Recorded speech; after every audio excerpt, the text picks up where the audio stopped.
আমরা যখন উপরে উঠব তখন বলবো আল্লাহু আকবার, আল্লাহ সবচেয়ে বড়। আবার উপর থেকে যখন নিচে নামবো তখন বলবো সুবহানাল্লাহ, আল্লাহ হচ্ছেন পবিত্র। আবার কেউ আমাকে বললো কেমন আছো, তখন আমাকে বলতে হবে আলহামদুলিল্লাহ। আমরা অনেক সময় কিন্তু বলি যে আমি ভালো নেই বা ভালো আছি। ঠিক আছে, আপনাকে সর্বপ্রথম বলতে হবে আলহামদুলিল্লাহ, আল্লাহর প্রশংসা করতে হবে। সমস্ত প্রশংসা আল্লাহ তাআলার।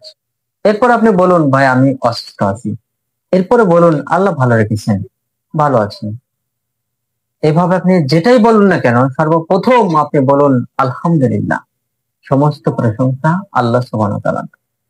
যদি আপনি অসুস্থ থাকেন আর বলেন আলহামদুলিল্লাহ ভাই আমি অসুস্থ আছি, আল্লাহ সুবহানাহু ওয়া তাআলা খুশি হয়ে বলবে যে দেখো আমার বান্দা অসুস্থ আছে, এরপরও বলে আলহামদুলিল্লাহ, আমার প্রশংসা করে।